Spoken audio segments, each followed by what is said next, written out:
More protein than spinach. Free fertilizer. Forever. So why does every lawn care company in America tell you to kill it? This tiny white flower was once the most valuable plant in your yard. It fed your soil.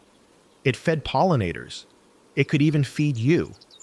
Then, almost overnight, it became the enemy. But here's what they don't tell you. They didn't ban it.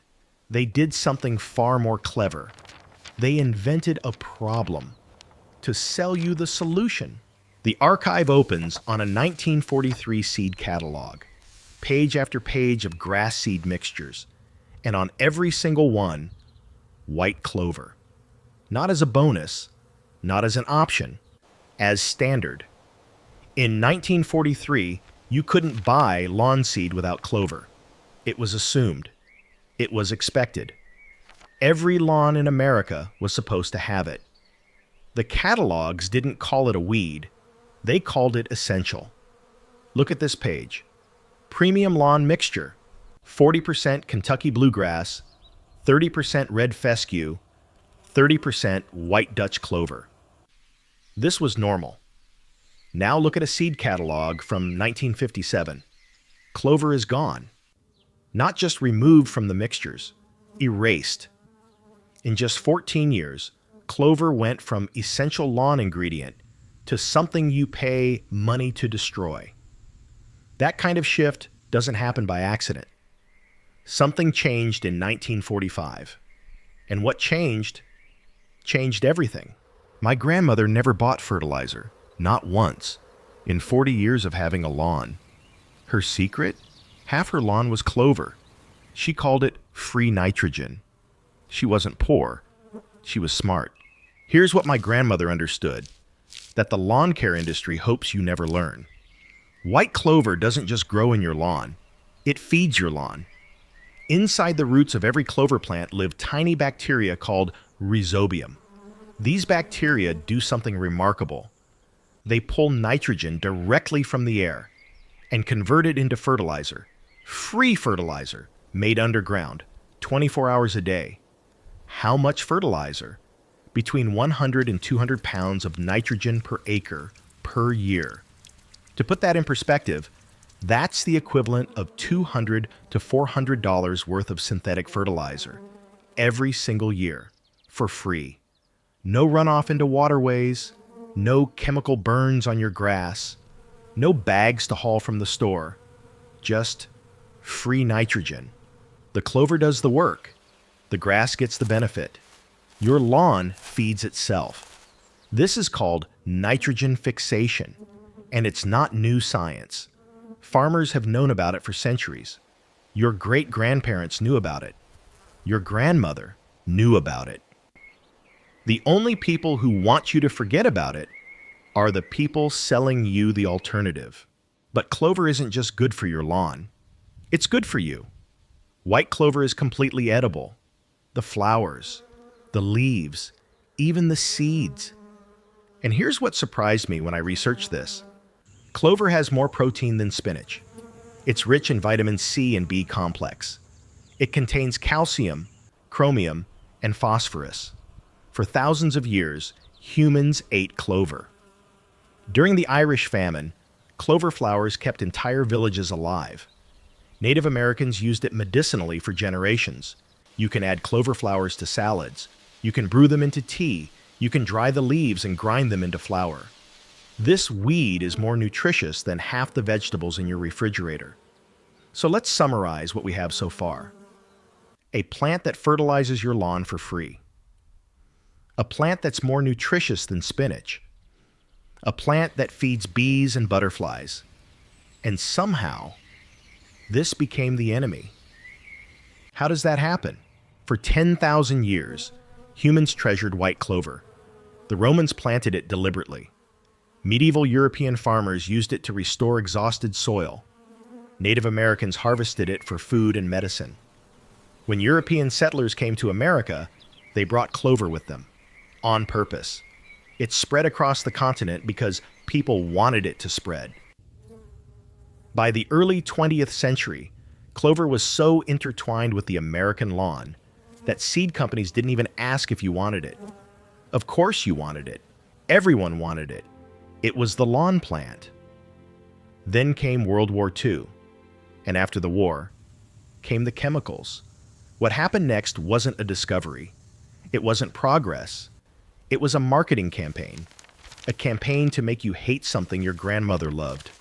A campaign that's still running today. Look at this advertisement from 1957. Broadleaf control. Kill clover and other lawn weeds.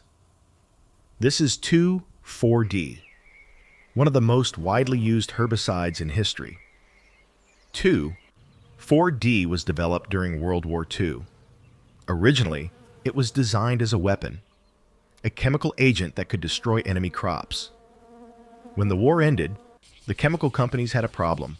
Factories built for war, thousands of tons of product, and no more enemy. They needed a new market, so they created one. They looked at the American lawn, and they saw opportunity. 2,4-D kills broadleaf plants. Clover is a broadleaf plant, but you can't sell weed killer for something people want in their lawn. So they changed what people wanted. The marketing began in the late 1940s. Advertisements showing pure grass lawns, messaging about weeds invading your property. Clover wasn't the weed. Clover was the obstacle to selling weed killer. By 1957, the transformation was complete. Seed companies had removed clover from their mixtures. Lawn care guides called it an invasive species. A plant that had been deliberately introduced to America was now called an invasive weed. They didn't ban clover. That would have been too obvious. They did something more elegant. They changed your perception. They invented a problem and sold you the solution. This is how the suppression worked. Step 1. Introduce the herbicide. Step 2. Market the herbicide as essential lawn care. Step 3. Redefine clover as a weed. The chemical companies didn't need laws. They didn't need government cooperation. They just needed marketing. Think about it. Your grandfather's lawn had clover because that's what lawns were. Your father's lawn might have had less clover because the culture was shifting. Your lawn probably has no clover at all because you've been taught to kill it on sight. 3 generations. That's all it took. 3 generations to erase 10,000 years of agricultural wisdom. This wasn't a conspiracy hidden in shadows. It was printed in magazines, broadcast on television, taught in garden centers. The most successful manipulation isn't the one you never see. It's the one you see every day and never question.